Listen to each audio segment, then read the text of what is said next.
easiest decisions I've ever made. Dakota Sprinkler and Landscaping, 280-4440. That's 280-4440.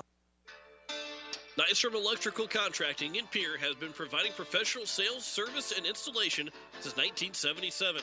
Whether you're starting from scratch, new construction, or you're upgrading your current system at your home, farm, or office, give the professionals at Nystrom Electrical Contracting a call. They've got a lot of bright ideas. Call Nystrom today to schedule a free computer-generated estimate. The number is 224-8750, or visit their website at nystromelectric.com.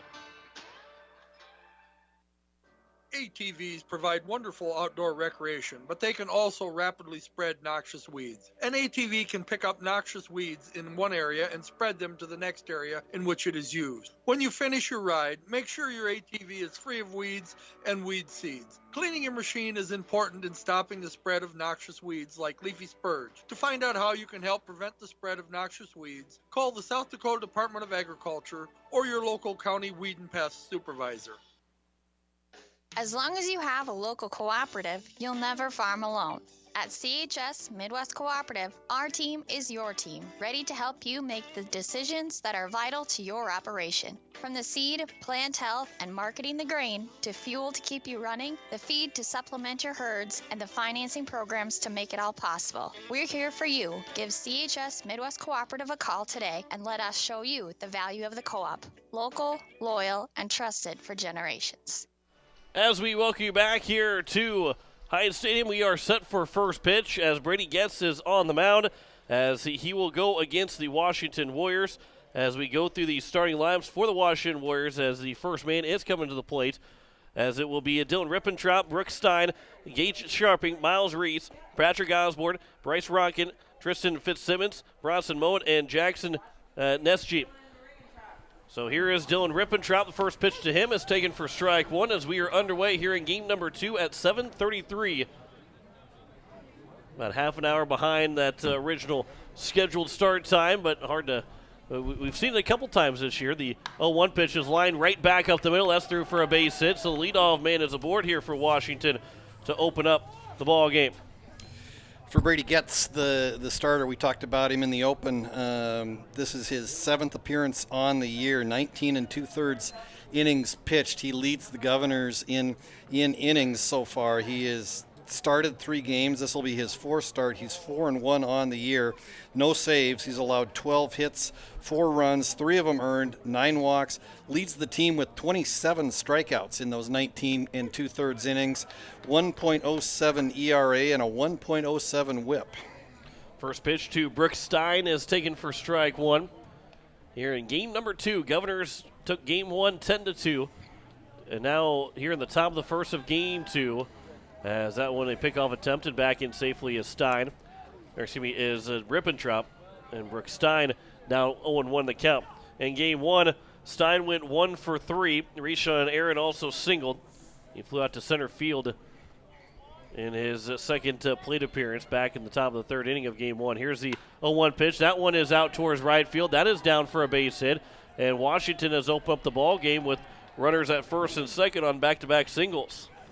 Yeah, and first one was a well-hit ball by Rippentrop right back up the middle. The second one just a flare into right field by Stein. And so Washington's got a little something going here in the top of the first inning off of Brady Getz. And again, we'll go back to the discussion we had at the beginning of the game where Kienholz was maybe struggling a little bit in the first inning. Just getting through that first inning, just getting loose, trying to get into a rhythm, kind of trying to figure out where that home plate umpire's strike zone is. Sometimes can be a little bit of a challenge, and we'll see if Brady Getz can work out of this little bit of an issue he's got going here with runners on first and second and nobody out. Gage Sharping will help him out on the first pitch, as that first pitch was above the letters near the eyes, and he swung and missed at it, and it's 0-1. Sharp went 1 for 4 in game number 1, grounded into that game-ending double play to end that first game, as they'll call time. As, again, first and second, first 2 hits on the first 2 batters for Washington. They're trying to get themselves an early lead. Did not lead at all in game number 1 against Pierre. Here's the 0-1 pitch. Showing bunt. Andy Gordon will get over to block the ball as it bounced in, as Sharp was able to pull back in time, so it's now a 1-1 count to Gage Sharping. And interesting to see the number 3 hitter start to show bunt. Yeah, especially after you turned him loose on the first pitch with a big swing and a miss, and then turns around on the third pitch and shows bunt. Now trying to show bunt again, and he pulls it back, and he takes it for strike 2. And now he's down the count 1-2. Yeah, we talked about how he's a good-sized young man. I mean, not the prototypical batter that you would see probably looking to lay down a bunt. Runner is off of the pitch. It'll bounce in the dirt, and both runners will advance as it'll be a steal for Rippentrop, and Stein will take second base as well. And the count is now 2-2. Pitch, a good pitch to go on. It was a pitch in the dirt, but also an off-speed pitch that Rippentrop and Stein both stole second and third on. So here's a 2-2 pitch now to Gage Sharping. And that one will bounce in. It gets off the umpire. So a huge break for the Pierre Governors as the count is now 3-2. And the Sioux Falls, Washington coach kind of giving the home plate umpire a little bit of ribbing, a big smile on his face down at third base, but saying if you weren't there, we'd have a run right now. 3-2 pitch is outside, and it's a walk, and the bases are now loaded here with nobody out. As it'll bring up Miles Reese, the cleanup hitter for Washington. Well, after the last performances that Getz has had, not the start that you were expecting from Brady Getz. Here's the first pitch to Miles Reese. Swing and a miss, and it's 0-1. But, yes, there's nobody out. Yes, the bases are loaded. But there's still a 0 on the scoreboard right now, and Getz can find a way to work out of this, and you kind of just forget that it was they still get a 0 on the board. Here's the 0-1 pitch. That one's on the outside edge. It's now 0-2. The only thing that you might remember is that it would be a long pitching inning for Getz. Yeah, and Brady Getz has a really nice breaking ball, so he can tend to live down in the zone. So he certainly has the potential to throw you a double play ball at just about any point in the at bat. The 0-2 pitch was upstairs near the eyes, trying to get Reese to chase, because not, and the count is now a ball and 2 strikes. Hansen is well in the infield grass over at third base. Dean is in the infield grass as well. 1-2 pitch, that one above the letters. Checked the swing, did Reese, and the count is now at 2-2. Reese had a notion to go and just pulled it back at the last second. The base is loaded here with nobody out in the top of the first inning. Here's the 2-2 pitch from Getz to Reese. That one is looked at, taken for strike 3, and there's one down here to the top of the first inning. That's a big strikeout for Brady Getz on Miles Reese, and they'll bring up Patrick Osborne, the center fielder.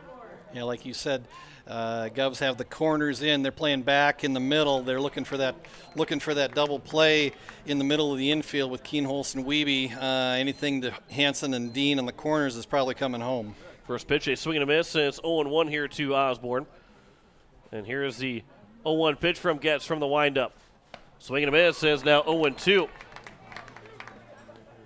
Here comes a big pitch. Again, 0-2. You can go anywhere you want, and you don't want to throw it in the dirt and it gets away from Gordon, but find a way to make Osborne chase at a pitch that's not in the strike zone. Here's the 0-2 pitch, and it comes in and hits Osborne. So Washington will get the run anyway.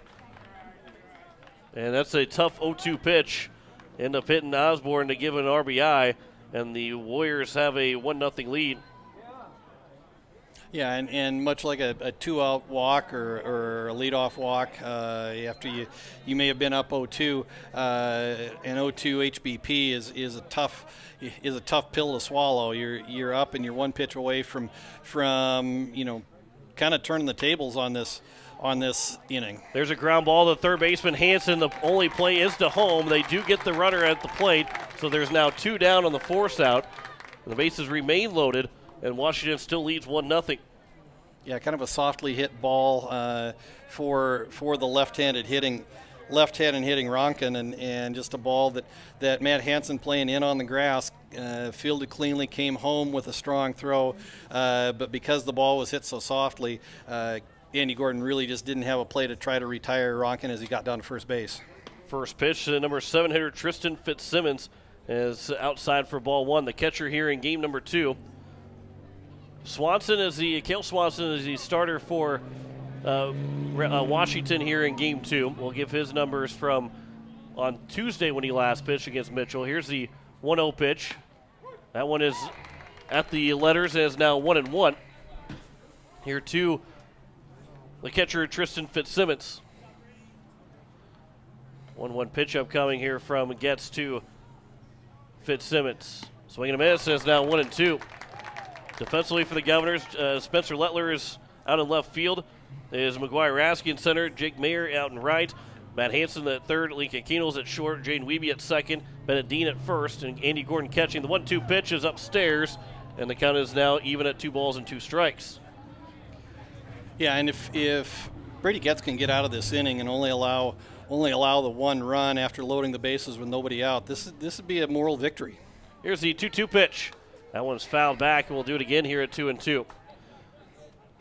There's an upset that happened in Class A baseball here tonight. Yankton beat Mitchell in the first game of the doubleheader 5-3. Wow. So that's a big win for the Bucks. Tough loss for Mitchell. 2-2 pitch is looked at for strike 3, and that will retire the side. So they load the bases with nobody out, does Washington. They do score 1 run, but that's all that they get in the top of the first inning. It's a 1-0 lead. No 1 run on 2 hits in the inning. No errors and 3 men left on base. We head to the bottom of the first. Washington leads Pierre 1-0. Back in a minute. Listen to Pierre Governor Baseball on today's KCCR and today's KCCR.com. ServiceMASTER of Pierre. It's no secret we clean carpets professionally, but not many people know we clean furniture, kitchens, bathrooms, walls, floors, and windows. We also do fire and water restoration, plus construction cleanups. There's nothing we can't clean. Give ServiceMASTER a call at 224-9919. ServiceMASTER, the clean you expect, the service you deserve. ServiceMASTER, 224-9919. At Shane's Pharmacy, your healthcare is important, and Shane wants to be the pharmacist to take care of you. Shane's Pharmacy will make sure your prescriptions are filled in a timely manner. They'll answer your questions, and they'll even deliver to your home or office. Call 223-9200. Shane's Pharmacy is the pharmacy you know and trust. That number again is 223-9200. Shane's Pharmacy in Fort Pierre, proud to support high school athletics. As we head to the bottom of the first, it is a 1-0 lead for Washington. John Wickler alongside Greg Dean as we go through the starting lineup for the Pierre Governors. Lincoln Keenels, the shortstop, will lead things off. Be McGuire Rasky playing center field, batting second. Andy Gordon will bat third, catching. Bennett Dean will be batting fourth, playing first base. Jake Mayer, the right fielder, and batting fifth. Matt Hanson, the third baseman, batting sixth. Jaden Wiebe will play second base and bat seventh. Gary Nedved, the DH, batting eighth. And Spencer Lettler, the left fielder, will bat ninth for the Governors. It is going to be Lincoln Keenels lead things off against Cale Swanson. As Swanson threw an inning this past Tuesday, against Mitchell. He had 2 strikeouts and just 10 pitches in that inning. First pitch swinging by Keenels. Grounder that goes off the foot of the shortstop Reese and into left field for the leadoff man to reach base. All right, Mr. Scorekeeper, is that an error or a base hit? That's got to be an error. I don't think there's any way that's not an error. I mean, it would have been a long throw, but fielded cleanly. I think he makes that play and is probably able to retire Keenholz at first. First pitch, Rasky was trying to bunt, and he will unsuccessfully bunt the ball as it's fouled back, and it's 0-1. Swanson, the big left-hander, big lanky left-hander, kind of a funky delivery, kind of comes from a not quite a sidearm, but maybe more of a 2/3 slot. So it'll be interesting to see how he deals with the left-handers in the Governor lineup. And Rasky is hit by the pitch. Well, there's one left-hander that is plunked, and is now first and second here with nobody out in the bottom of the first inning. And then I'll bring up Andy Gordon, as Gordon is going to be looking still for his his first base hits of the doubleheader. Well, he's got a runner in score position, first pitch swinging, and it's 0-1. So Keenels reaches base all by the air. Rasky is hit by the pitch. And now here is Andy Gordon, the 0-1 pitch to him. That one is missed down low and is now 1-1. Yeah, and again, Governors, even though they got down early, 1-0 in the top of the first, put the first 2 guys on. We'll see if they can respond and either knot this thing up or take the lead here in the bottom. The 1-1 pitch is upstairs and is now 2-1 here to Andy Gordon, the catcher. Gordon, again, not able to get a base hit in the first game, the 2-1 pitch. That one will be on the inside edge and is now 2-2. He did reach base a couple times in game number 1. Reaching base on an error, was also hit by a pitch. But he grounded out and popped out the other 2 times. 2-2 pitch, swing and a miss. And the first strikeout of the ball game from Swanson. And the first out here recorded in the bottom of the first inning. That'll bring up Bennett Dean. Swanson with the big slow curveball got Gordon out on his front foot, and he just wasn't able to time it quite right, and Swanson gets the strikeout for out number 1. Here's the first pitch to Bennett Dean. That one will bounce in. Good block there. Good stop by the catcher Fitzsimmons. Otherwise, it'll be a second and third here with 1 down. Dean tripled home 3 runs in his last at bat. He went 3 for 4 in game number 1. 4 runs, actually 5 runs driven in game number 1. For Pierre. Here's the 1-0 pitch. Dean will watch that one go below the zone, and the count is now 2-0. Sun now shining brightly in the western sky. 65 degrees at first pitch here in game number 2 here at Historic Heights Stadium. 2-0 pitch. Dean will foul away, and it's now 2-1. Looking to stay hot as Bennett Dean. Coming in hitting 308s on the season. 3 for 4 games certainly increases that batting average. Here's the 2-1 pitch. Now from Swanson to Dean. That one will miss, and it's now 3-1 here to Bennett Dean. On deck is Jake Mayer. He'll be also looking for his first hit of the doubleheader. 3-1 pitch from Swanson to Dean. That one is looked at and is now 3-2. And with only 1 out, don't necessarily put those guys in motion. With Keenels on at second and Rasky on at first. Here's the 3-2 pitch. Dean will foul it back, and we'll do it again here at 3-2. Yeah, and right now, you want to stay out of the double play. I mean, you want to keep this inning going. So Dean, the left-hander, likes to pull the ball. So something through the right side would be a big plus for the Governors right here. 3-2 pitch. That is outside and missed for ball 4, and the bases are now loaded here with 1 down. So both teams have loaded the bases at one point in the bottom of the first inning. Washington only scored 1 run in that loading the bases with nobody out.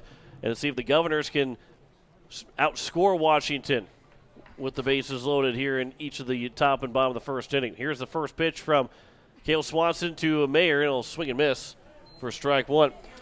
Jake Mayer comes into the game hitting .371 on the year, 13 hits, 35 at bats, 11 singles, a double, and a triple. 9 runs scored, 3 RBIs on the year. The 0-1 pitch misses low and inside, and is now 1-1. He went 0 for 4 in game number 1, reached on air. Was stranded both times that he reached, actually he was 0 for 3, reached on air. It was also walked to reach base. Here's the 1-1 pitch. Mayer out into left field. That's down for a base hit. 1 run will come in to score. Rasky is being waved around. The throw will be coming in, cut off by the shortstop, and a 2 RBI single for Jake Mayer. And the Governors quickly take the lead back away from Washington. They lead it 2-1. Yeah, and I was just about ready to say, Jake Mayer, what he really brings to this team is his utility. I mean, we saw him play third base, left field in the first game. He's playing right field here in game number 2. He can pitch for you. He can play both of the middle infield positions. He just is kind of that super utility guy that really gives the coaching staff a lot of flexibility in terms of moving him around and plugging other players into lots of positions, especially depending upon who you got on the mound that day. First pitch missed to Matt Hansen for ball 1. The 1-0 pitch will bounce in, is now 2-0. Hansen in game number 1, he went 1 for 4. Gets a chance to start in both games. He will be in Sioux Falls on Monday and Tuesday for the state tennis tournament. And so tennis no longer will be a conflict with baseball the rest of the year. Matt Hansen comes in hitting .341 on the year, 14 hits and 41 at bats, all of them singles, but he's driven in 10 runs on the year, scored 11. 2-0 pitch. That one will bounce in. It's now 3-0. And what Matt Hansen's really done for this team is after taking a year off of baseball last year, he's really come in and just given the Governors another athlete and has kind of plugged into that infield, whether it be playing shortstop when Keenholz is on the mound, playing third base when Andy Gordon is catching. He's played some second base. He just has really come in and just kind of given them a real steady presence, again, in sort of a super utility role. 3-1 pitch to Hansen. That comes in and got him on the hands. And the bases are now going to be loaded again. And so Hansen is on base the second time that a man has been plunked here in the inning. And that'll bring up Jaden Wiebe with bases are loaded with one down. I think there was a little bit of a discussion I saw some interaction between the Sioux Falls Washington coach and home plate umpire asking whether maybe that got Hansen on the hand would be part of the bat, so it wouldn't actually be an HBP if he was hit in the hand. I think that was what the Washington coach was asking for a little bit of clarification on, and seemed to be satisfied with the answer he got. First pitch misses to Wiebe. Here's the 1-0 pitch. That one's popped up behind home plate, is in foul territory. Will the catcher make the catch? He overruns it, does Fitzsimmons. And it will land foul, and it's now 1-1. A tough play over there nearing the fence, and you're trying to make the catch, but also not run it into the wall right there, and also the netting. And it just got behind Fitzsimmons when he put that glove up. Yeah, and if you've ever tried to catch a pop up behind home plate, I mean, you have to get your bearings. I mean, it's not like a normal pop up out into the infield. I mean, you're running away from home plate, and you got to find the ball, and then you got to try to judge where it's going to come down. I mean, that's a tough play. I mean, the catchers who can do it and make it look easy, it really is an art form. Count is now 2-2 here to Jaden Wiebe. Yeah, those major league catchers always make it look easy, and it's anything but that opportunity. Here's a 2-2 pitch. Upstairs and outside, and it's now 3-2. Nowhere to put Wiebe without a run coming in to score. Governors lead 2-1 here in the bottom of the first inning. Bases are loaded with one down. On deck is the DH, Gary Nedved. And that's why they're major league catchers. And from the windup, here is the 3-2 pitch. That one is missing, and another run will come in to score, and it's now a 3-1 lead for the Pierre Governors. And the RBI walk to Wiebe. So yeah, and just the Governors continue to just kind of do the little things. I mean, we saw them down in Sioux Falls against Sioux Falls Roosevelt, and it was just a night where a couple of weeks ago where things just were not clicking for them. Tonight's just kind of the opposite story. Everything they're doing all the little things right tonight. First pitch misses to Nedved. Here's the 1-0 pitch to the DH. That one is fouled back. Here it comes. It's going to land just short. Had the chance. I thought that there was that chance. That was closing in on my opportunity. It was coming right back at you. It needed a little more distance. I was afraid maybe you're going to knock your phone out of the window and potentially end up going offline if that were the case. that would be the luck that you have had dealing with technology in the last couple of weeks. Yeah, that would absolutely be my luck right there, trying to make that happen. But it is a 2-1 count here to Gary Nedved. That one will be grounded foul, and it's now 2-2. Boy, the heart raced a little bit there. I was getting excited because that was as online as you could possibly get coming back this way, and it just didn't have the strength to get up here because it wasn't going to hit the top. It was going to come right back into my hands, and it didn't happen. Here's a 2-2 pitch.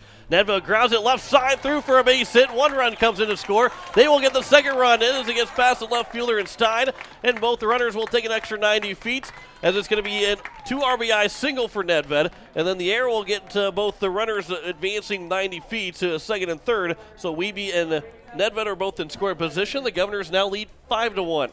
Yeah, and just exactly what the doctor ordered for the Governors after going down 1-0. They certainly did not want to let Sioux Falls, Washington have any momentum and get back into the dugout, put their bats back in their hands after taking the lead.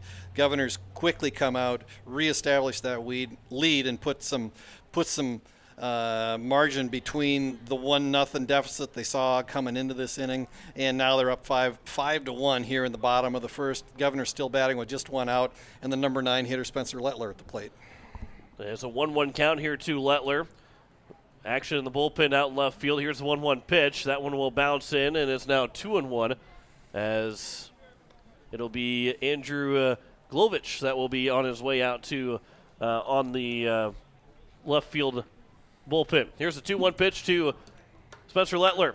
He'll get that one out to left field. That one might get over the head of the left fielder. He'll make the catch. Both runners will tag. A run will come in to score. An RBI sac fly from Spencer Lettler. Good catch there by Stein. But the Govs have now put up a 6 spot here in the bottom of the first inning. Yeah, and I was just about ready to say before we got into the Lettler at bat that the sun is out, and left field can be a little bit of a tough sun field, especially at this time of night. And so a nice job by Stein to make that catch, battling the sun and being able to corral the ball, but an RBI sac fly for Spencer Lettler. First pitch is taken for strike one to Lincoln Keenels. He reached on air to open up the bottom of the first inning, and there's where this inning kind of gets away from you. You can maybe take away the walks as well, but that error, if you make that play, as the count's now 0-2 as he fouls it away, this inning ends. I guess the inning just would have ended, but still, it's a 5-1 game, and also you don't have that guy on first base, so things are much different.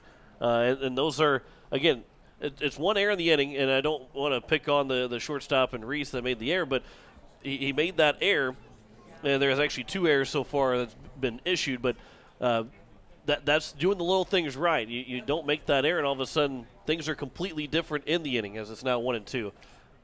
Yeah, and I think that's one of the things that the Governors have done well this year, and kind of has maybe separated themselves out from past Governor teams, is the fact that this is a team that actually fields the ball really well. I'm just looking at their numbers right now, their fielding numbers. There's a base hit in the left field past the diving shortstop Reese for a base hit for Keenels, and he is now 1 for 2, and the Governors have a 7-1 lead. 7 runs here in the bottom of the first inning. And it's been a struggle here for Swanson to get out of this first inning. And the RBI single, and again, Glovich probably wasn't expecting to get himself loose in the bottom of the first. Here's McGuire Rasky, first pitch to him is upstairs for ball 1. Yeah, the Governors just have 24 errors through 21 games, so just right at 1 error a game, and that's a big difference. I mean, we talked about in the first game the fact that Washington, 6 errors in that first game, already 2 here in the bottom of the first, and they're not even out of the bottom of the first, and so 8 errors already in just in less than 8 innings played. So they're averaging an error an inning right now tonight. Governor's averaging less or just over an error per game so far this year. There's a ground ball by Rasky that is fouled. It's now 2-1. This is the now 11th man to come to the plate in the bottom of the first inning. Again, Pierre, Washington had the bases loaded with nobody out in the top of the first inning, scored just 1 run. Pierre has opened up a 7-1 lead. Keenels will take off. That will come in and hit Rasky again. The second time he's been hit in the inning. Hit him square in the back. The ball didn't bounce too far. That one doesn't feel good when you get hit right in the middle of the back, and that, especially when that ball doesn't bounce away from you. That hits you flush. And it's now first and second here with 2 outs. Yeah, and I'm guessing that one, the way that Rasky reacted, I think it probably got him right on the spine. I mean, there's no padding right there. If it gets you in the muscle on either side, you've got a little bit of give. But if it gets you right there on one of the vertebrae, that's gonna be a stinger for a while. Yeah, that one, and especially after you just got hit with a pitch in in your first at bat in this inning, and you come back out again and you get hit, and you're going, come on, give me a pitch, let me get myself out. Like, I don't want to get hit again, and don't hit me again. So a bound visit from Washington, but not taking out Swanson. He remains in the game, trying to get this third out. He did strike out Gordon for the first out of this bottom of the first, but his first and second, 2 away. 7-1 lead here for Pierre. Gordon's still looking for RBI number 20. A base hit could give him that. First pitch is taken for strike 1. He backed away from it like it came inside, but it would cross the plate, and it's 0-1 here to Gordon. Yeah, from the left-hander Swanson, again, that ball's gonna tail in on the right-handed hitters, and was able to find the inside corner on Gordon. Gordon will pop it up. The second baseman, Rippentrop, will make the catch, and that will retire the side. here in the bottom of the first inning. So it was 12 guys that come to the plate, 7-run score on 3 hits in the inning, 2 errors, and 2 men left on base. We head to the top of the second. Pierre leads 7-1 over Washington. Back in a minute. You're listening to Pierre Governor Baseball on today's KCCR and today's KCCR.com. CommTech in Pierre invites you to come out and check out their expansive showroom. It's filled with everything you need to thrive in today's technology-dependent world and a knowledgeable staff to guide you through. CommTech has TVs, computers, personal electronics to commercial electronics, anything to fit your technology needs. The experienced professionals at CommTech can guide you through any questions you may have. Whether you struggle with technology or live for it, CommTech can help you find exactly what you're looking for. CommTech will even install and service what they sell, so you don't have to worry once you get your products home. CommTech, located at 1601 North Lowell Avenue behind Walmart. Check them out online at CommTechPlus.com. South Dakota didn't always have a capital, or even a permanent settlement for that matter. There wasn't always a river city on the Missouri River. And before First Dakota filed the first charter in 1872, there wasn't always a bank in South Dakota. Every timeless institution, tradition, and thriving business was started somewhere by someone who had a dream and the passion to make it happen first. What will be your South Dakota first? Visit firstdakota.com/first. Member FDIC. Top of the second, it is a 7-1 lead here for the Pierre Governors. John Wickler alongside Greg Dean. Got some score updates from around the state, Class A baseball. It's a final in game number 1 in Huron as Sioux Falls O'Gorman has defeated the Tigers 9-2. They have already started game number 2. Into the bottom of the second, O'Gorman and Huron are tied at 0. In the top of the 5th in game number 2 in Brookings, the Bobcats lead Rapid City Central 14-2. That game looks like that one's about ready to go final. And then you talked about the other final in game number 1 down Riverside Park down in Yankton. The Bucks beat the Mitchell Colonels 5-3 tonight in game number 1 of that doubleheader. So it'll be 8-9-1 here to open up the top of the second. First pitch swinging for Bronson Mowat, and he'll foul it back, and it's 0-1. Mowat, he went 1 for 2 in game number 1. Came in later in the game. Andrew Evenson was a starter in game 1. He came in to replace Evenson in the batting order and also on the mound. There's a ground ball back up the middle, and it's almost the exact same way we started the top of the first with a leadoff single here at the top of the second from the DH Mowat. Got a little bit of action down in the Pierre bullpen. Isaac Pollock getting loose down there. I suspect that if we see Pollock tonight, it will probably be in an under 30 pitch kind of situation where he would be available tomorrow to throw against Sioux Falls Lincoln. First pitch, a swing and a miss here by the number 9 hitter, Jack Nesgy, the first baseman. As it gets, again, he worked around that bases loaded jam and nobody out in the top of the first to allow just 1 run. As the 0-1 pitch from Getz to Nesgy comes in, that's outside. And it's now 1-1. But I think you're right, Greg, that you're going to try and keep as many guys available for tomorrow as you possibly can. You know, Keenol's unavailable. Guess at the point of when he comes out of this game will be unavailable. Your starters are probably those guys that are going, okay, you're the 2 guys that we know are not going to be available for tomorrow. As a 1-1 pitch comes in, that's popped up on the right side. Bennett Dean in foul territory, near in the shadows, will make the catch. And there's 1 down. Here at the top of the second to go back to the top of the order for Dylan Rippentrop. But you have so many pitchers at your disposal, but being able to roll with the 3 pitchers that you did in game 1 and having Dean and Hansen still available for tomorrow and only Keenel's not available for tomorrow, you again, set yourself up really good. And again, if you have Pollock come in and keep under that pitch count to not have to have a full day's rest, that just adds to the art of the weaponry that you have going into tomorrow. The 1-0 pitch to Rippentrop. That one's lined to center field. Rasky comes in, can't make the catch, and he gets past him, and it's going to roll all the way towards the track. Rounding third, he's going to try and score will be Mowat, and Rippentrop will head to third. The throw is in time. They got him out of third base. Good tag there by Hansen. And a good throw from Keenels in the cut from Rasky. Run does score on the air, but they do retire the guy out at third base, so there's now 2 away here at the top of the second. Yeah, and a really nice relay throw from Keenholz on the throw in from Rasky, and immediately the Sioux Falls, Washington coach goes up with the safe sign, and John Krogstrand, the field umpire, was very emphatic. I mean, he was very sure of that call, and I would agree with Krogstrand. From up here, it certainly looked like Matt Hansen was able to apply the tag about a half a step before the runner slid into third base head first. So here is Brooks Steins, a 1-0 pitch. That one is fouled back, and it's now 1-1. There's that first error by the Governors. It was a hit that is going to be allowed for Rippentrop, but he is thrown out trying to stretch that error to a two-base error. And that's again, with now you're 2 outs with nobody on base, so the count's now 2-1. Instead of having a runner on second with 1 down, you kind of almost ran yourself out of the inning. Obviously, you still got to get that 3rd out, but you don't feel as confident now to score multiple runs in this inning because you got yourself out at third base. Yeah, and you always want to keep base runners on the paths. I mean, because that just keeps pressure. I mean, there's just kind of an inherent pressure on the pitcher, on the defense when you have runners on the base paths, and if the base paths are clear, it doesn't matter whether there's 0 outs, 1 outs, 2 outs. What the score is doesn't really matter. If there's no runners on, it's just a different ball game. The 2-out walk issued to Brooks Stein. So now here is Gage Sharping, who also walked in his first trip to the plate. Here's the first pitch. That one's fouled back, and it's 0-1.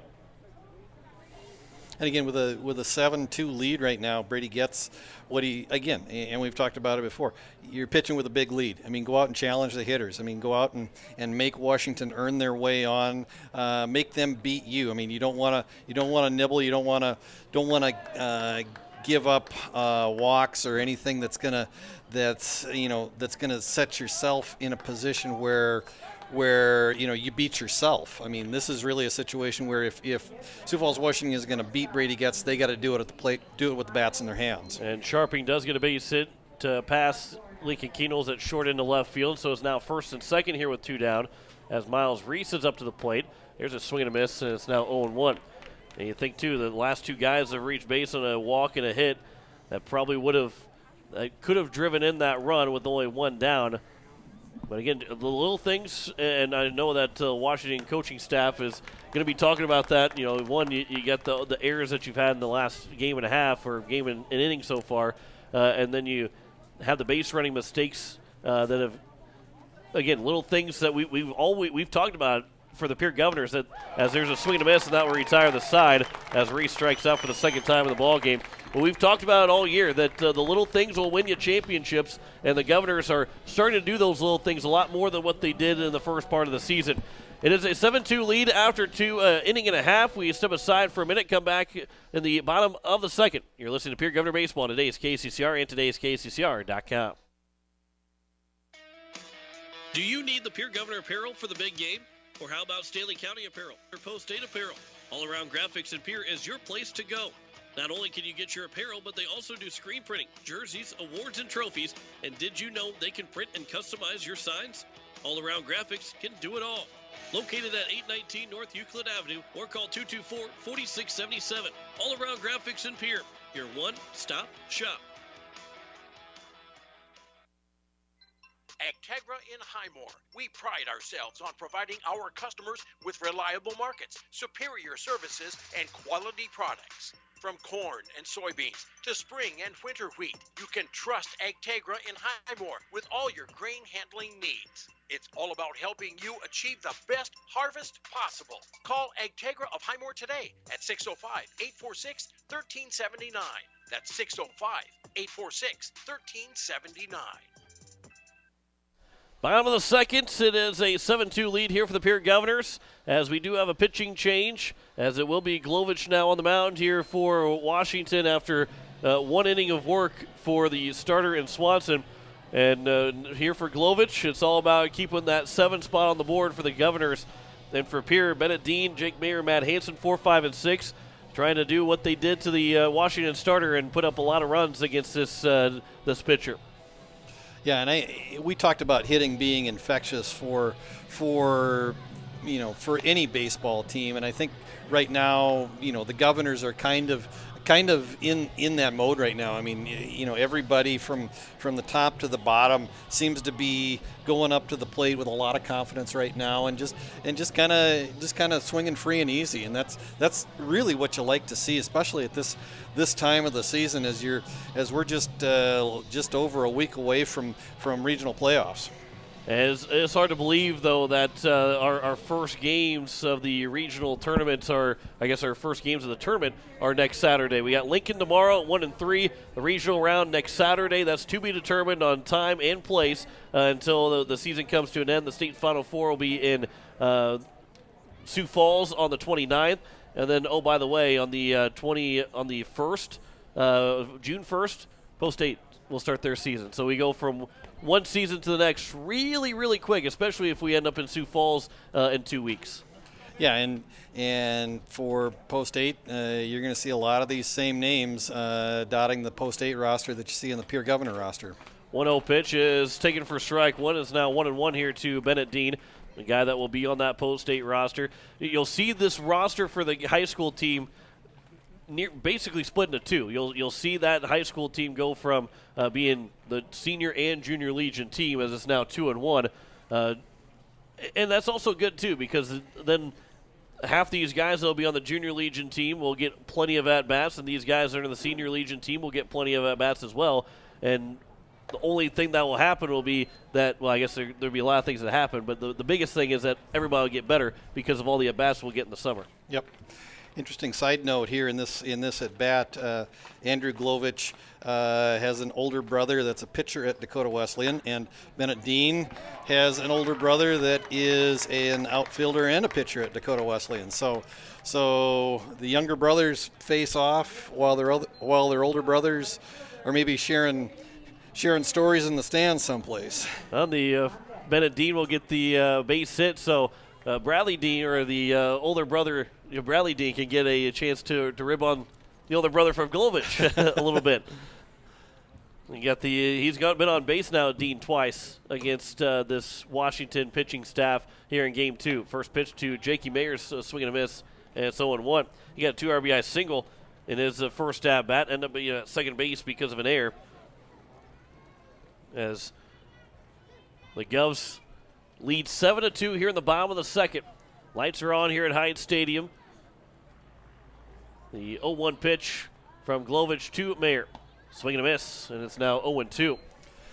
Sun is ducked behind some clouds as the shadows have gone away right now back in the last half inning. Just the way of the position of the sun and the way that the shadows are falling on the field. The ball was coming in and out of the shadows into the sun a couple different times on its way to the plate. Kind of a tough road to hoe for the hitters trying to pick up the spin on something where the sunlight is affecting it like that. Jake Mayer will look at strike 3, and there's now one down, as that'll bring up Matt Hansen, the third baseman, who was hit by a pitch in his first trip to the plate. There's one down now here in the bottom of the second. Bennett Dean on at first base. Glovich will get the sign, check the runner at first. Here's the first pitch to the third baseman, Matt Hansen. After a long pause, that one will miss low for ball 1. Fitzsimmons, for the Washington catcher, really trying to do a nice job in terms of framing pitches. I mean, that was a ball that was low below the knees and on the outside corner, and you saw him just really try to be subtle and bring that ball up into the strike zone to try to convince the home plate umpire that maybe that was a strike. Here's the now 1-0 pitch from Glovich to Hansen. Dean takes off. Hansen will swing at a pitch up above the letters. It'll foul away, and it's now 1-1 as the hit and run was on for Pierre.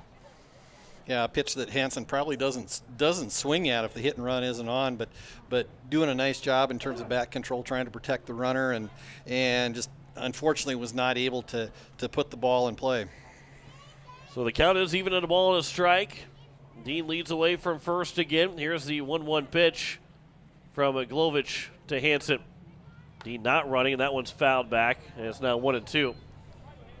Boy, that one was on a pretty good line. That if it would have been over a little bit, that one might have been coming through the window. Yeah, and if you haven't been to Hyde Stadium, up here in the press box, there's a bit of an awning. There's about a 4-foot awning that hangs over the windows here in the press box, and so in order for a foul ball to get up into John's hands, it's got to come over the netting and just right underneath the awning, and then John's going to have to reach out and extend all the wingspan that he's got to try to, unless that thing's coming back at about 90 miles an hour. And then I'm backing away and protecting the iPad and making sure the equipment doesn't get busted. Here's a 2-2 pitch to Matt Hansen from Glovich. That one will bounce in. That one's going to get to the backstop. Dean will be able to take second base easily.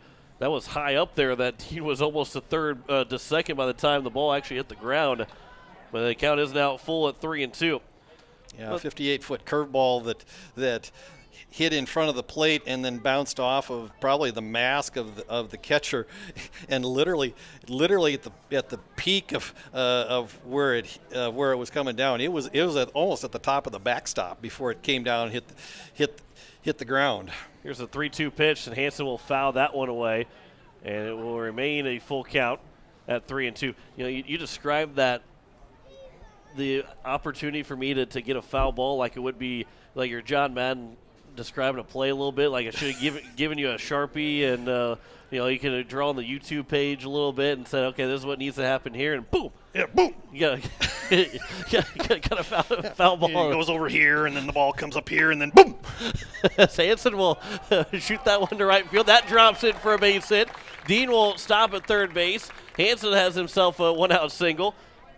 And boom, it was first and third with one down. Oh, now you've planted the seed. I mean, I'm not going to be able to get John Madden's voice out of my head for a while. So, Jade Weeby, is there a way that we can talk KCCR into giving me a telestrator for the YouTube channel? That way you can draw on there and everything. I mean, we could make it work. Can we put that in the budget for this summer? Quickly put in the budget. Not even the budget for 2022. The budget for the summer. As, Tara Stout, if you're listening, the color man has made his budget request for the year. The first pitch is a swing and a miss by Weeby, and it's 0-1. I'm sure she'd be all for that.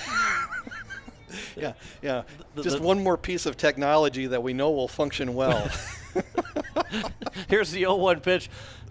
See, because you'll be all the way in control of that one, as that one is a steal, and Benedine will come in to score as the shortstop, and Reese made the catch, but he dropped the ball in the exchange, so Dean was able to steal home or take home on the throw to second, and over at second base safely as Hansen. So it's now a runner on second, and the Govs now lead 8-2. Yeah, and the exact same play that the Govs executed perfectly in the first game, where the throw went through and Matt Hansen applied the tag and got the out on the steal. This time, Sioux Falls, Washington, I think it was actually Rippentrop, the second baseman, who came in, cut the throw off, and actually did that part well, but then dropped the ball in the transfer, and that allowed Dean to score easily from third base. 0-2 pitch misses, and it's now 1-2 here to Weeby. Good heads-up play all the way around for the Pierre Governors to make that happen. It would have been tough play for Rippentrop to still throw out Dean at home, but didn't get that opportunity. The transfer just wasn't clean from a glove to throwing hand. Here's the now 1-2 pitch to Weeby. He'll foul it in the mitt, and a strikeout here for Glovich, his second strikeout of the game here in the inning as well. And there's now 2 down for Gary Nedved. Govs lead 8-2 here with a runner on second. You're going to be in charge of that telestrator? Yeah, I'll have nothing to do with it. It'll be all you. You have to keep it with you at all times, and I'll have nothing to do with that. I've got my hands full of everything else that I don't do properly. As the first pitch misses for ball one. You understand that I got a D in stick men in kindergarten, so I mean, my telestrator talents may be a little challenged. Have you seen? Have you seen John Madden do the telestrator? Oh, good point. Yeah, here's the 1-0 pitch to Nedved. That will bounce in. Is now 2-0. That's why there's a lot of booms to cover up all. That's right. You just scribble a boom, and doesn't matter how bad the drawing is. You give me if you give me some John Madden isms at some point tonight, I would really appreciate that. Boy, I don't know if I can dig that deep into. It's been a while since I've had a chance to listen to John Madden. Here's a 2-0 pitch. There you go. Oh! Just missed. As that one just to the left of me. That window broke last summer, but I just didn't get the chance, so it was just a little bit too far to my left. You needed to be a little Dikembe Mutombo on the wingspan with your left hand out the window there. Exactly. I just couldn't quite get the hand out there to make the grab. It was coming in hard from Nedved. Here's the 2-1 pitch.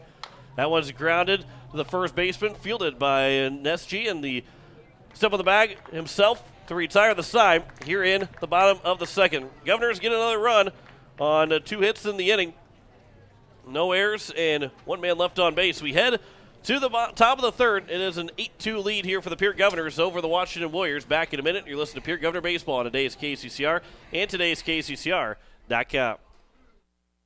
Are you building a new home or remodeling the old? Adding a fireplace can make a house a home. Olson Plumbing in Pierre carries a full line of heat-a-later fireplaces. Whether your taste is traditional or contemporary, Olson Plumbing has a great selection of heat-a-later fireplaces that will fit any style. Whether you're building new or updating, call Olson Plumbing. Heat-a-later Fireplaces, the first name in fireplaces. Olson Plumbing in Pierre is your source for the industry's largest selection of indoor-outdoor fireplaces, either gas or wood, and outdoor fire pits. Stop by their showroom at 2803 East Wells or give them a call, 224-6436. Ferding Electric has a long history of doing electrical work the right way.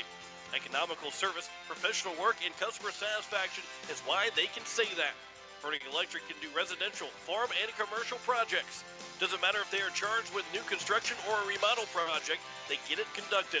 Contact the staff at Ferding Electric at 224-8684. They can light a spark into your next project.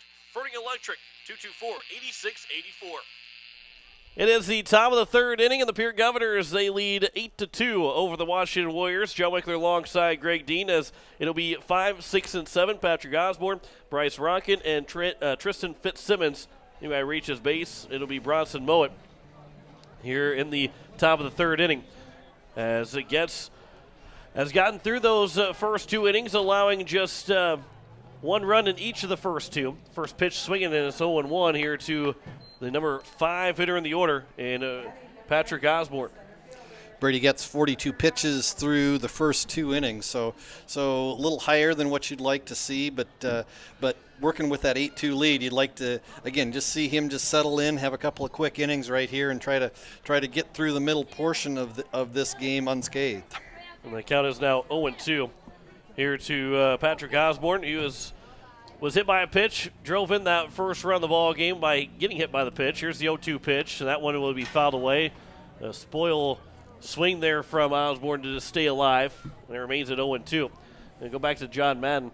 Any Captain Obvious saying and try and make it sound like you really know what you're talking about? That's the John Maddenism I'm looking for.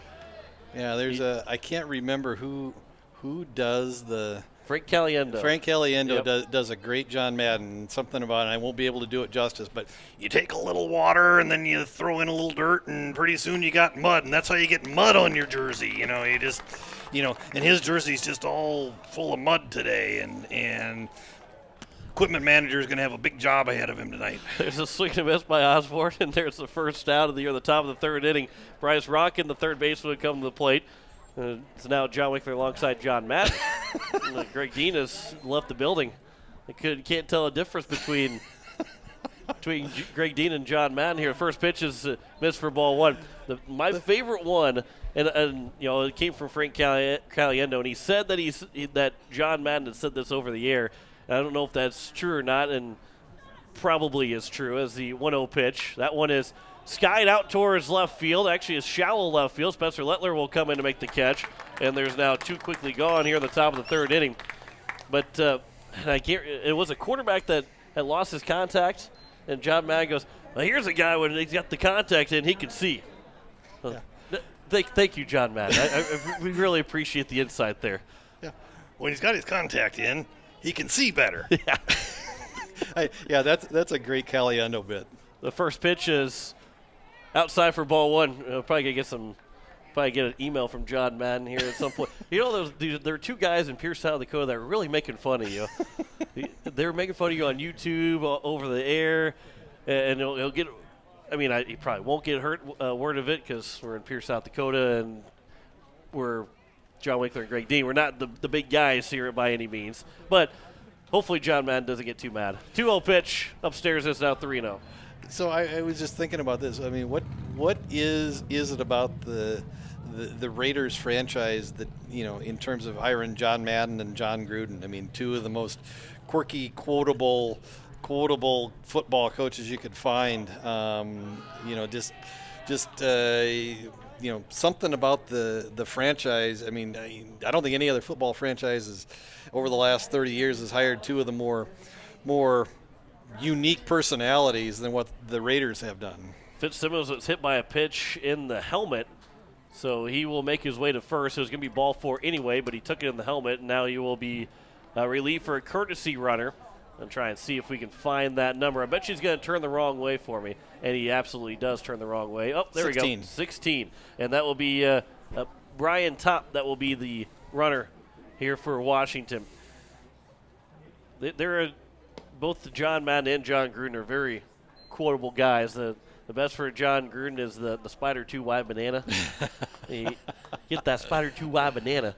And, yeah, the amount of times that John Gruden has been imitated. The 1-0 pitch. There's a swing and a miss, and it's now 1-1. Must be something like the Davises like about quotable Johns. Quotable, quirky football coaches. Yeah, with the first name John. Yep. Which, again, that I could go throw in that category, and then you say quotable, well, maybe quirky, but football coach, then it eliminates me pretty quick. Count is now 2-1 here to Bronson Mowat. I bet you could be a pretty good football coach. You're pretty knowledgeable. You'd be able to organize and you'd probably be high on the analytics part. I mean, I bet you'd hold your own in that environment. Oh, look, Steve Steele's here. This is what he's talking now. Count is 2-2 here to Bronson Mowat. Yeah. So if Brian Mocher's listening, I might be looking for a head coaching job at the Pierre Governors. I don't think there's a good football coach that's led the Governors to 4 straight football championships. As a swing and a miss from Brady Getz to retire the side here in the top of the 3rd inning. No runs on no hits, no errors, and 1 man left on base. Steve Steele, please don't angrily text me. We'll be back in a minute for the bottom of the 3rd inning. You're listening to Pierre Governor Baseball on today's KCCR and today's KCCR.com. Are you driving a 2014 or newer vehicle? Are there less than 100,000 miles on it? Gateway Ford Lincoln Toyota in Pierre is prepared to give you top dollar. Again, if your ride is 2014 or newer with less than 100,000 miles, Gateway Ford Lincoln Toyota will give you top dollar for it right now. Trade it in or sell it to us. Doesn't matter. Your vehicle has never been worth more than it is right now. Stop in at 518 East Sioux Avenue in Pierre. Call 605-224-7378 and visit gatewayflt.com. Overhead Door Company of Pierre is a locally owned business specializing in the sale, service, and installation of residential and commercial garage doors. They provide quality, dependable products with constant service and the peace of mind you need. Overhead Door is one of the most recognized and most respected brand in the garage door industry. For installation and repairs, call Overhead Door Company today at 224-6200. That's 224-6200. As we head to the bottom of the 3rd inning, Pierre Governors lead 8-2 over the Washington Warriors. 9-1-2. Spencer Lettler, Lincoln Keenholz, and McGuire Rasky. He might reach his base. It'll then be Andy Gordon, who I think all these guys have had some coaching by Steve Steele. So I don't think I got a shot to be the football coach at Pierre anytime soon. First pitch, Lettler will foul it away on the left side. And it's 0-1. That bounces in front of a car. Yeah, I honestly think that with your knowledge base, they'd find a spot for you. You'd be a good part of the program. You know, maybe take it up a notch.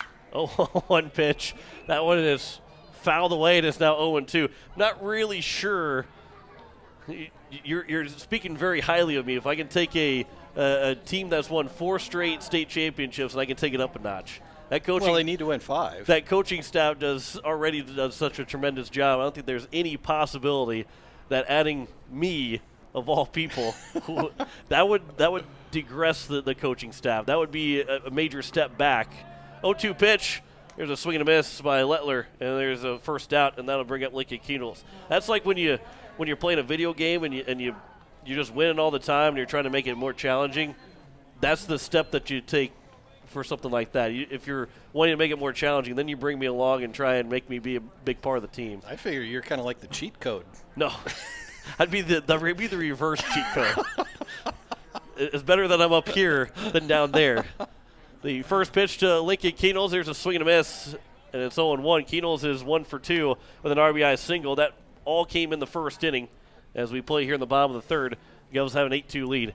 Yeah, there'd be you put that code in, and all of a sudden the game would say, why are you doing this? Now you're going to lose all the time. 0-1 pitch. There's a ground ball on the left side. Fielded by the shortstop. Reese on the run. The throw is high. It'll get away. Keenels will round first and head to second, and he will make his way to second base. The catcher, Fitzsimmons, will actually pick it up into right field and just in front of the bullpen out there in right field, and Keenels is on at second. Probably hit in an error would be my thought on that. I mean, I think he probably reaches first even without the overthrow, because Reese had to come in a long way. I mean, it was a ball that Keenholz kind of got jammed on that just basically got to the skin of the infield over on the left side, and so Reese had to come in a long way. He gloved the ball, but made the throw on the run. Throw was high, and so I think Keenholz gets to first on the hit, but goes to second on the overthrow on the error. Rasky will lace the first pitch foul out of play on the left side. I would agree with you that I think Keenholz safe at first base, and the error or the throw allows him to get to second. Otherwise, he's just still staying at first base. Here's the 0-1 pitch. That's the 6th hit of the ball game for the Pierre Governors so far, with one out in the bottom of the third. There's a 0-1 pitch that's high, and it's now 1-1 to McGuire Rasky. I think maybe you'd be the guy that you'd be the cheat code for the Governor coaching staff. Maybe. Oh no! All of a sudden you go from winning 4 in a row to now winning 10 in a row just by adding Greg Dean to the losing 4 in a row.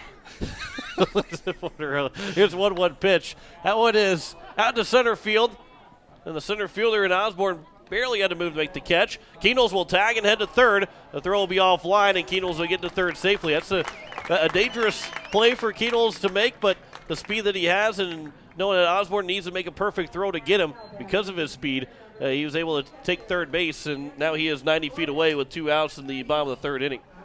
And Osborne really almost didn't have to move at all, and what he did was he just settled under that fly ball, didn't really get himself in position to throw, and when he did, it just he made a strong throw to third base, but it was just a little bit offline. I mean, you kind of, from a coaching perspective, you'd kind of like to see him just kind of set up and catch the ball on the side so that you're in throwing position, so you're a little better able to make that throw. Strong throw, but just not 100% accurate, and with that, Keenholz gets into third. Here's the 0-1 pitch to the number 3 hitter, Andy Gordon. Here's a ground ball to the left side. It'll be fielded by the shortstop, Reese. The throw on the run is a low one. It is not picked out at first base, and Gordon is safe at first. And the Governors now lead 9-2. And that one will probably be in the error charge of the shortstop, Reese, although that was also a tough play. If he does pick it cleanly, Gordon's barely out at first base. Yeah, and again, kind of a weakly hit ground ball. Reese has to come in a long ways, very similar to the Keenholz hit, but one that if he fields it and then sets his feet and throws, he probably gets Gordon, but tried to make the throw on the run. Throw was low. Nesty just wasn't able to pick it out of the ground, and with that, Gordon's able to reach. Keenholz scores. Governor's lead expands to 9-2. 2 outs here in the bottom of the third. Huska is running for Gordon over at first base. Glovich on the mound. Govs have scored in each of the 3 innings so far. Scored 7 in the first, 1 in the second, now here 1 in the third. The 1-0 pitch from Glovich to Dean. Swing and a miss. It's 1-1. Dean's had a couple of hits here in the spring that if you give him a metal bat, that there's a good chance that those balls get out. He's had a couple of triples so far this season that I would think if you had a metal bat, he probably squares that up even better than what he already squared it up with a wood bat. He probably has got a couple home runs to his credit. That one will bounce in, that hit Dean, and he will make his way over to first base and is now first and second here with two-way. Yeah, and he, he's kind of got that angular frame. He's kind of bulked up a little bit in the off season, checking in right now at about 6'2" and about 185, 190, and so he spent a little time in the weight room in the last year or so, and he continues to get in there. Continues to get in there now, even during baseball season, and so I think you're right, John. I think he's got that potential that when we get to the summer season, circumstances being what they are, right situation, you might see one end up on the other side of the fence. Swing and a miss by Jakey Mayer on the first pitch. He's 1 for 2 with a 2 RBI single back in the first inning. Struck out looking back in the second. Here's the 0-1 pitch here to Mayer. That one will miss inside, and it's now 1-1. First and second here with 2 down, the bottom of the third. And the Governors are making their way around the batting order for the third time here, and we're only in the bottom of the third inning. And 12 guys come to the plate in that first inning. Here's the 1-1 pitch from Glovich to Mayer. Swing and a miss, and it's now 1-2, a little behind in the fastball by Glovich.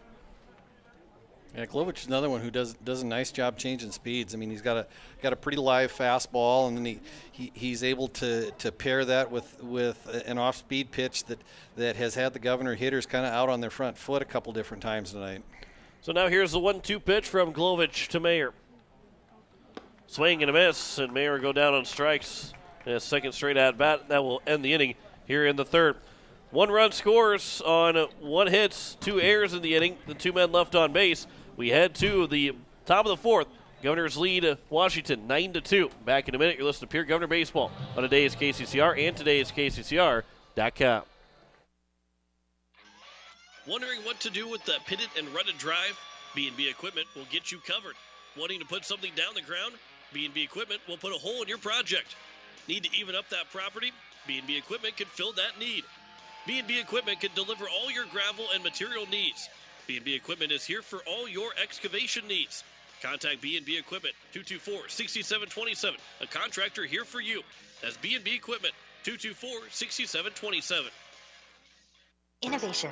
It's right here. Avera St. Mary's Hospital keeps care local for you and your family, offering comprehensive care that has earned 4 out of 5 stars by the Centers for Medicare and Medicaid Services in hospital performance and safety. Avera St. Mary's world-class care is further supported by advanced technology, 2-way video e-consults, 3D mammography, and a state-of-the-art birthing center, so you and your family don't have to go anywhere else, because innovation lives right here in Pierre. Learn more at avera.org/news. As we head to the top of the fourth inning, it is a 9-2 lead here for the Pierre Governors. Isaac Pollock now on the mound here for Pierre, as he will take over for Brady Getz after going 3 innings. He got a big 0 in that top of the third, did Getz, but here in the top of the fourth, it'll be Isaac Pollock as he takes over on the mound for the Pierre Governors. He's making his 8th appearance on the season.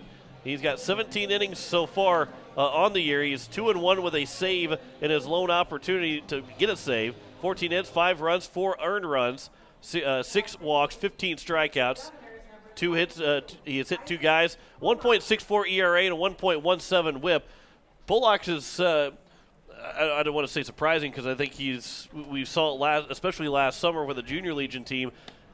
He's a very good pitcher for this Pierre Governor staff. Yeah, he is. And saw Brady Getz, kind of a big imposing figure. I mean, he's going to start probably at offensive tackle for the Governors football team this fall. I mean, so Brady's going to check in at about probably 230, maybe 230 plus on the year, and then you pair that with Isaac Pollock, who's probably about 6'3", kind of has that big angular frame and just has a unique delivery, and so it's an interesting complement to Getz, and Pollock has good velocity, and everything he throws moves, and so it will take you as a batter at least one or two times through the order to kind of figure out what Isaac Pollock typically is going to throw at you.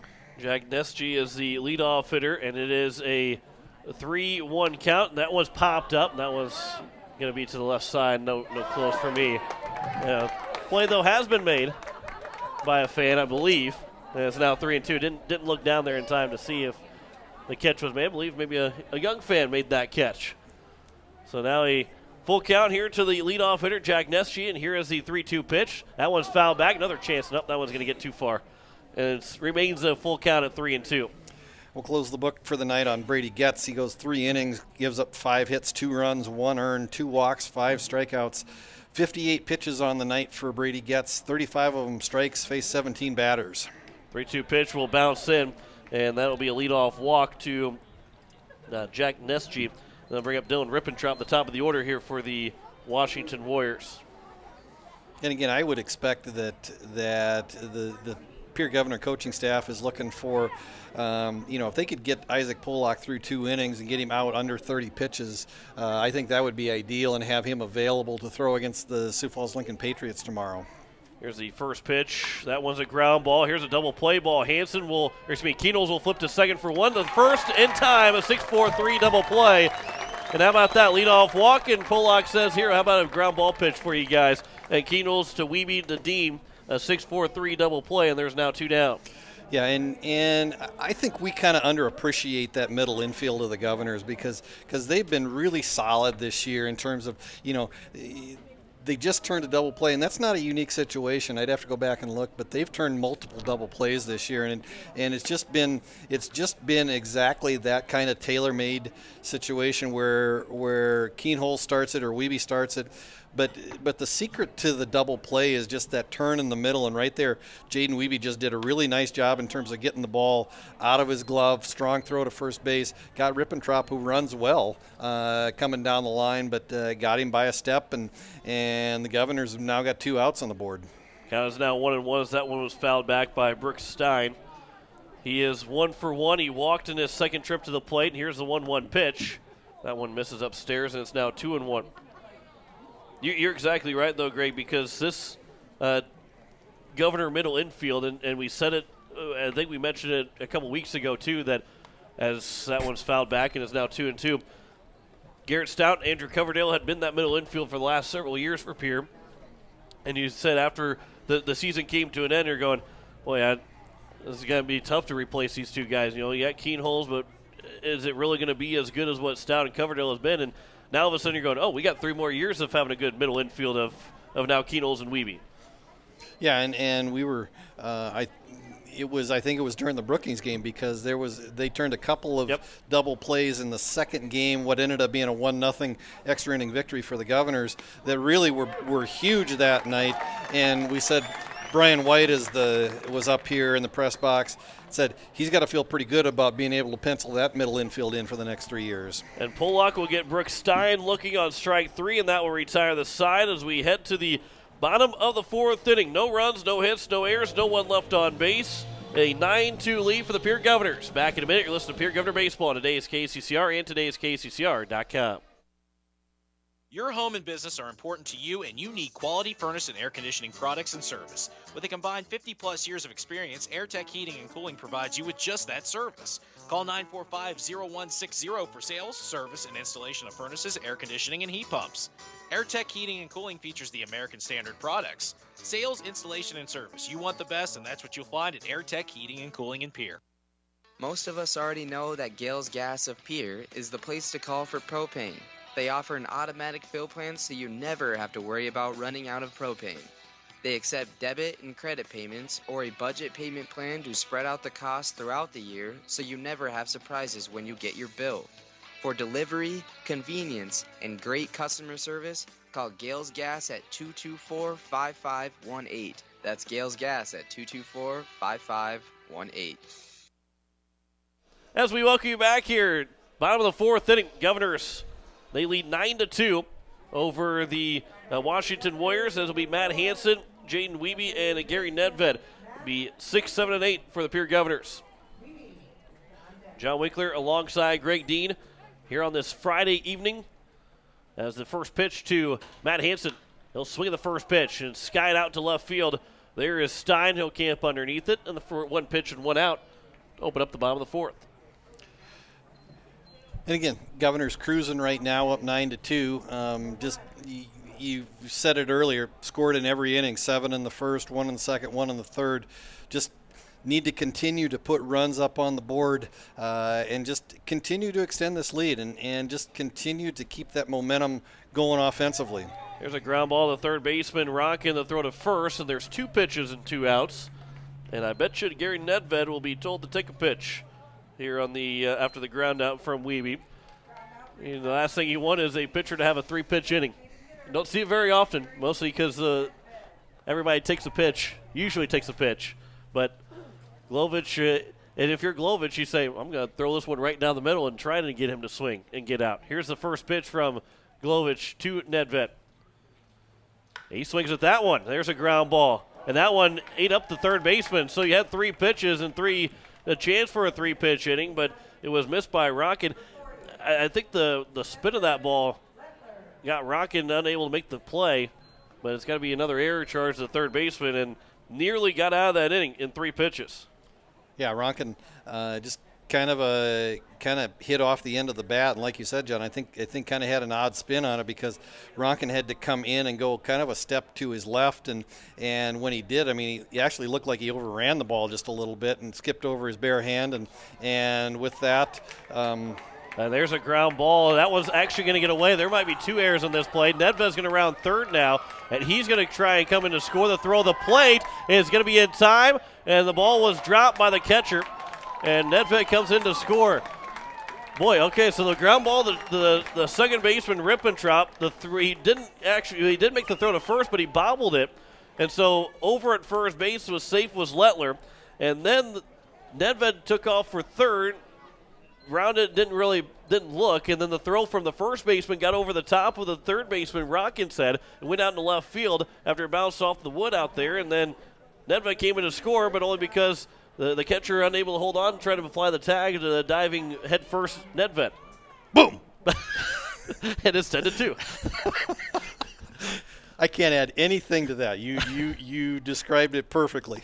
The first pitch to Lincoln Keenels is taken for strike 1. This is the 5th guy to come to the plate, and that's the first time we've seen a pitch being taken in this in this bottom of the 4th inning, which has been bizarre after the first 2 guys retired on the first 2 pitches. A 1 pitch will miss, and it's now 1-1. So I guess, Greg, that's got to be an E4 and an E3 on the same play. Yep.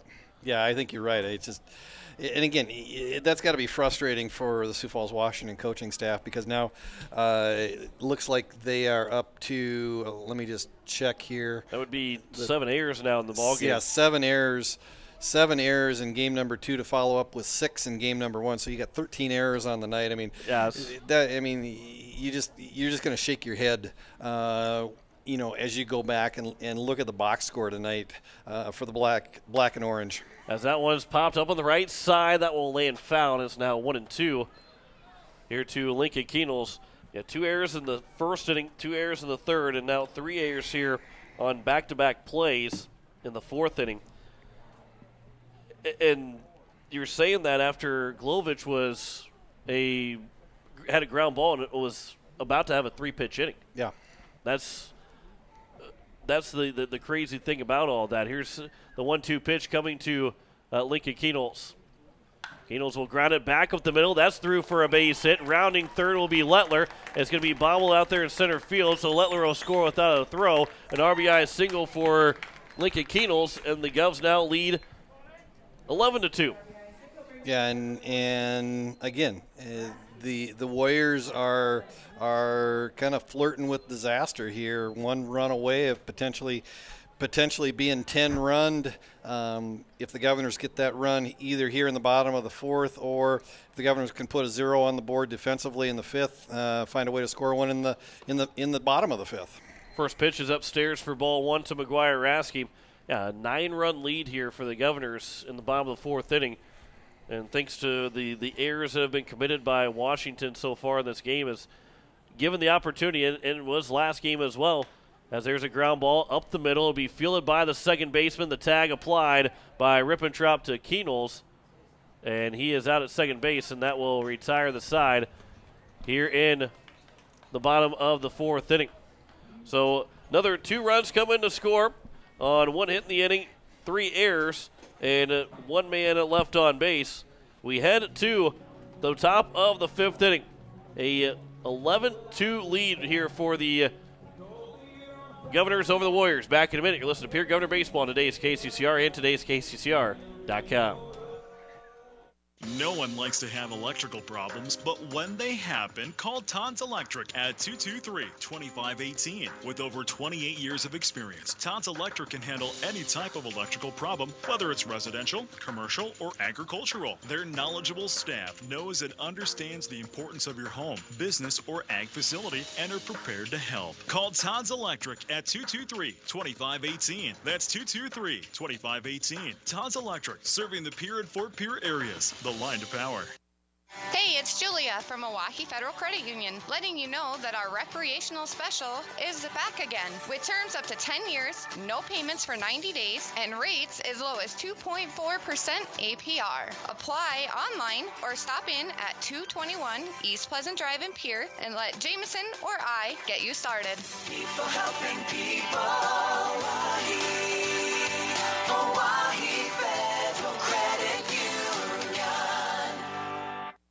As we head to the top of the 5th inning, the Governors lead 11-2 over the Washington Warriors. John Winkler alongside Greg Dean as we are getting closer to that 9 o'clock hour. The Governors have that 9-run lead as Isaac Pollock on for his second inning of work. After facing the minimum in that first inning, it is Gage Sharping to lead things off. First pitch to him. Just misses a little outside, maybe a little low for ball one. Look good from up here, Greg. Mm-hmm. Absolutely. But that's also why I wear glasses and can't see. Here's a 1-0 pitch. There's a swing and a miss. It's now 1-1. Blind in one eye and can't see out of the other. You'd make a good umpire. Well, that's why I umpired a little bit before I moved up here. Yeah. The coaches told me that all the time. Said lovingly to the umpires of this world. Oh, they all know it. They all know that they can't see, they can't hear. They've never made a right call in their entire life. Here's a 2-1 pitch to Gage Sharping. There's a swing and a miss. It's now 2-2. I say that, and I totally disagree with that statement because they are very important to baseball being played in South Dakota and any states around the country. Here's a 2-2 pitch to Sharping. He'll poke at that one. Keenels will have a little bit of a jump to make the catch, and there's one down. Looking like Alfonso Soriano over at shortstop, although he did have to actually jump to make that catch. He did. But, I think that brings up a little bit of a serious topic in the fact that South Dakota, much like a lot of other states, is beginning to face a shortage of referees and umpires and the men and women that are doing it now. A lot of them are aging, a lot of them are veterans, and I know that as we head into the football season, I think the Activity Association has basically said to every high school football or every athletic director, you have to schedule at least one of your games on a Thursday or a Saturday or a Friday afternoon because there's not enough football crews to go around. 1-1 pitch. There's a foul tip in the mid. It's now 1-2, and that's a shame too because again, there's a lot of different reasons why, but it all starts with the fans, really. These umpires and referees are doing this. You got to make money, and it can make good money, but there's a lot of scrutiny that goes with it because everybody's going to get upset at some point. But they do a really good job, and I've been impressed with a lot of South Dakota officials as there's a swinging strikeout by Miles Reese, and there's now 2 down, and that'll bring up Patrick Osborne with 2 away here in the top of the 5th inning. But these umpires do a really good job, and they sacrifice a lot of nights and a lot of travel to do this job. Every sport, not just baseball, not just football, every sport, there's a lot of travel involved. And if you're a young person that wants to get into officiating, because it's a tough job, and I encourage everybody to go be an official. One pitch is upstairs, it's now 1-1, because in the limited time that I officiated basketball or umpired baseball, it is not easy as you think it is. And I didn't even do high school. That's saying that I have much more respect for high school officials and going up because I did younger kids, because I'm not a licensed official. So there's a lot of work, and it's a lot harder than what you might think it is. Well, and we've had discussions at our house that inevitably you get into a discussion where, well, the umpire made a bad call, or the umpire, I didn't agree with this, that, or anything, and my response has typically been, you go look in the scorebook, because the umpire or the referee is always right. I mean, they always have the final say, and so you can't let that kind of call or beef, impact your game. I mean, because the umpire is the final authority, and so you have to live with what they say. And again, I mean, like you said, the guys that are doing this game tonight are probably vastly underpaid. In fact, as we were cruising through that bottom of the fourth inning, 2 pitches, 2 outs, potentially a third. That's an umpire's best friend. Oh, yeah, absolutely. they love those quick hittings. There's a ground ball, or there's a line drive back up the middle that will get into center field just over the glove of Isaac Pollock, and the inning will continue with that 2-out single by Osborne. It'll bring up Bryce Ruckin with 2 away. One of my favorite books that I read when I was in my younger days was written by Ron Luciano, former major league umpire, and he said in there something I remember this day. He said we love short games, because we get paid the same whether the game is an hour and a half long or 7 hours long. I mean, so we hate extra innings. As umpires, you hate extra innings because we're getting paid a set fee, and so 3-pitch innings, umpire's best friend. Yeah, and the 1-0 pitch is missed, and it's now 2-0. Hey, I could agree. I can see that too. Hey, I get paid the same amount. Broadcaster's best friend too. That's right, broadcaster's best friend. But you mentioned that the officials are starting to thin out as well, and John Crookstrand, who is out there in the field as an umpire right now here tonight, he's not going to be around in South Dakota much longer. He has resigned his position with the South Dakota High School Activity Association. He's moving out of the state, so he's not going to be an official in the state of South Dakota anymore. 3-0 pitch is over for strike 1. And it's now 3-1. And that's a big loss because, one, he does a lot of games. And, two, he's a good official, and he's a young guy, so he's not like he was on his way out of officiating as it is. He's got plenty of years left to officiate, as it counts now 3-2. And we are going to miss John Crookstrand. He's a great guy, a great umpire, great official, and overall great guy. So we wish him the best. But we're glad we still get a chance to see him a couple of times. That foul ball was starting to come back towards me. Just that netting was in the way. Yeah. The netting down the first baseline needed to be a little lower, but that one was kind of coming right on line. I don't know if it would have got all the way back to the window, but would have been worth a chance to stretch my arms out. Here's the 3-2 pitch. Once again, that one just fouled off the mid of Andy Gordon, and it remains a full count at 3-2. Patrick Osborne getting his workout over there, getting his sprints in, and tell the coach, I don't got to do pulls anymore. I've been running back and forth between first and second. It'll be the third time he's going to take off here with a 3-2 count and 2 outs here in the top of the 5th inning. Yeah, as a base runner, you just hate that when you get into an extended at bat at a 3-2 count and 2 outs, because you're literally running sprints, and if you got to do it 3 or 4 times in a row, the batter's got to be feeling pretty good. But as a base runner, you're going, either put it in play or strike out. Right. Find a way to end this at bat somehow. Rockin does draw a walk, so it's now first and second here, and Fitzsimmons will come to the plate. Tristan Fitzsimmons, who is 0 for 1. He was hit by a pitch in his last plate appearance. First pitch to him is over for strike 1. You're listening to KCCR Pierre Riverfront Broadcasting Station, 9 o'clock here on this Friday evening. I love the fact that we still got some a little bit of daylight. Yeah, the lights are on, but we still got a little bit of daylight. That's what I love about South Dakota spring to summertime, is how long it long it stays light out. That's you what I get love. into that third week of June. The sun sets about just before 10 o'clock. It's light till 10:30 or after. That's a good time of year. I like that time of year. I love the spring. This is a great time of year. I mean, it's cool nights, warm days. If we can get a little rain, it'd be really, really a plus right now. Here's a 1-2 pitch upstairs. It's now 2-2 here to Fitzsimmons. And we had that cancellation last Saturday against Brandon Valley. We still got to play on Sunday against Sturgis, but that was the one time where I was completely okay with the postponed game because we need the rain, and we got some rain. 2-2 pitch. That one's fouled back at the plate as Fitzsimmons stays alive, and we'll do it again at 2-2. That was much needed, and really as long as it rained, I was surprised that we got the game in, and the field looked great. I'm not surprised with the amount of work and the good work that everybody did on the grounds crew for the field. 2-2 pitch again. That one's fouled back. And again, we'll do it again at 2-2. But the longevity of the rain, and we only got about half of an inch of rain, that one kind of was a little bit of a bummer. That as long as it rained and we didn't get more than that. But again, we'll take any time it rains, it's going to be a good thing. Yeah, the old saying, you're never more than 6 weeks away from a drought in this part of the country, and right now I think we're probably even less than that. 2-2 pitch is upstairs, and it's now 3-2, and the runners will take off again, and Patrick Osborne's got to be saying, you got to be kidding me. I got to run down to third base here. So Pollock will work from the stretch, trying to retire the side here in the top of the fifth. 3-2 pitch upstairs, and it's another two-out walk. And that'll load the bases as it'll bring Bronson Mowat to the mound, or to the plate, with the bases loaded here and 2 down in the top of the fifth.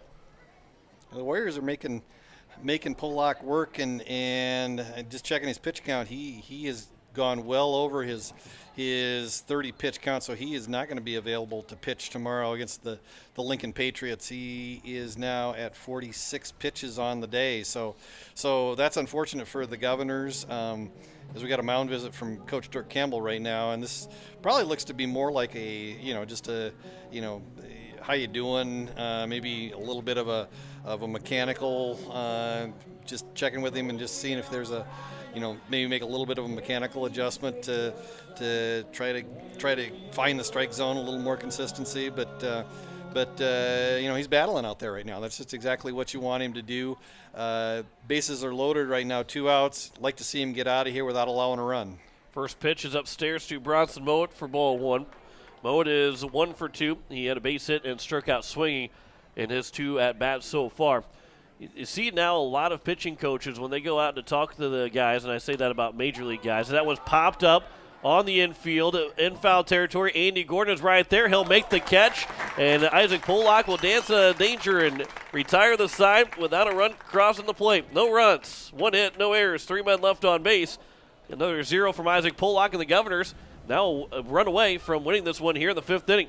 They lead 11-2 over Washington. Back in a minute. You're listening to Pierre Governor Baseball on today's KCCR and today's KCCR.com. Pierre Sports Center is your local Ranger Boat and Mercury Outboard dealer. They're a must-see for your Ranger boat needs. See their selection of Mercury outboard motors for more power. Pierre Sports Center can help you with financing and other boating needs. Need service for your boat or trailer to keep you going? Pierre Sports Center is your one-stop shop. Pierre Sports Center, Ranger Boats, and Mercury Outboard. A combination that can't be beat. Pierre Sports Center, 1440 North Garfield Avenue in Pierre. Or give them a call, 224-5546.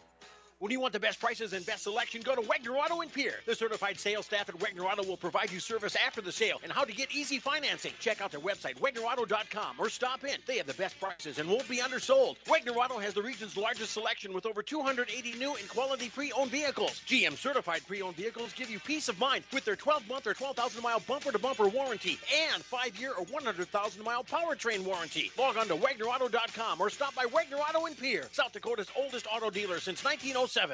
As we head to the bottom of the 5th inning, Deegan Huska will be the first man to bat for the Pierre Governors as he will replace Andy Gordon.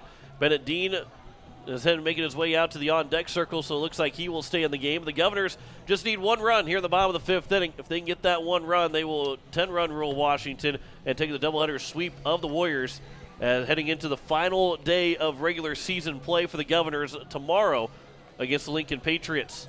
John McClure alongside Greg Dean. And for Pierre, this is how you want to start. You know, you still got to either score a run or get 6 more outs in the 6th and 7th. But this is how you want to start this weekend. If you want to at least solidify 4th place, if not, try and move up to 3rd place. This is how you kind of drew it up. Yeah, absolutely. And you know, right now, again, you just, you know, you don't take anything for granted. Governors are up 11-2 here in the bottom of the 5th. You either need to score 1 run or get 6 outs, you know, whichever comes first. But you don't want to take anything for granted. And so right now, you just got to keep this momentum rolling, because right now the Governor's got a full head of steam coming into tomorrow, and you don't want it to end right here. Yeah, you love to see that run score here in the bottom of the 5th and head home with that doubleheader sweep. As the 1-0 pitch from Glovich to Huska, that one's fouled back, and it's now 1-1. For Huska, still looking for that first hit of the season. Just 7 at-bats so far, though. He has 11 plate appearances. He does have 3 RBIs. He has walked 3 times. The 1-1 pitch is upstairs, and it's now 2-1. Yeah, Huska's done had a lot of the catching duties behind home plate this year through the first part of the year, and typically when he has caught, they've used the DH for him so far this year. I mean, played a lot defensively, just hasn't had a lot of at-bats. Count is now 2-2 as Huska swung and missed at that 2-1 pitch. Glovich still on the mound here for the Washington Warriors. Here's a 2-2 to Huska. He'll pop that one up to shortstop. It's going to drop in, and it's going to land for a base hit. Reese backed up, thinking the ball was going to go a lot farther than what it did, and it dropped into the infield grass. And Huska, there's your first hit of the season for Deegan Huska, and he gets an infield single.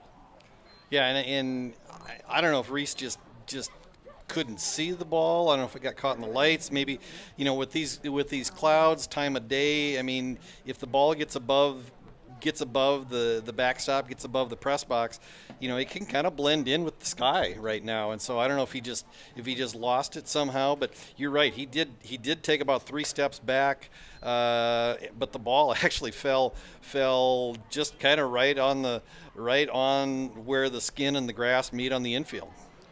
So the count is 1-0 here to Bennett Dean. That winning run is on at first base for Pierre. They lead by 9 here in the bottom of the 5th.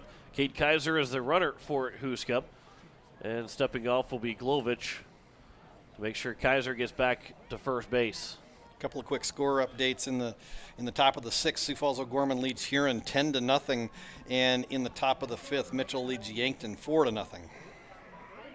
Here is the 1-0 pitch from Glovich to Dean. Dean will get a piece of it, fouled off, and it's now 1-1. Yeah, would really be nice if the Governors can find a way to get Kaiser around these last 270 feet from first base and try to plate him and go home early, go home at somewhere just a little past 9 o'clock, a little over 4 hours in the doubleheader if they can find a way to plate this run. There's a 1-1 pitch to Bennett Dean. That one is taken for strike 2. And it's now 1-2. Colin Brueggemann has made his way to the on-deck circle. So he will hit for Jake Mayer. And we'll see. It looks like Matt Hansen will still hit for himself. And if anybody else will pinch hit in this bottom of the 5th inning. Here's a 1-2 pitch from Glovich to Dean. Misses low and is now 2-2. Kaiser took off with a late steal, but he's going to get to second base as he slides in safely. So now a base hit from Dean could win the ball game. Kind of a delayed steal from Kaiser, kind of caught everybody napping, and Fitzsimmons, by the time that he realized that Kaiser got the late jump, late on the throw down, and really wasn't both the middle infielders were late in covering second base. So nice job by Cade Kaiser. Here's a 2-2 pitch. Dean swings and misses, and he'll go down on strikes, and there's a first out here in the bottom of the 5th inning, and that'll bring up Colin Brueggemann. That will hit for Jake Mayer.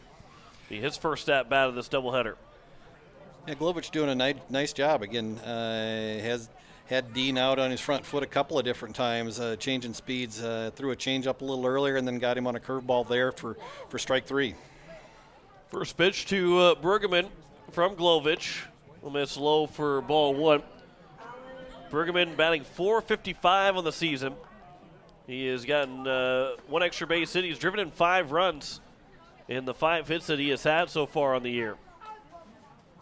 Here's the 1-0 pitch with Kaiser out at second base. Long pause from Glovich again. That one's grounded to the right side. That'll get Kaiser over to third. It's going to go off the second baseman. Kaiser's going to try and score. The throw coming to the plate is not in time, and the Governors will take a 12-2 lead, and that will end the ball game with a 12-2 win over the Washington Warriors on another air charge.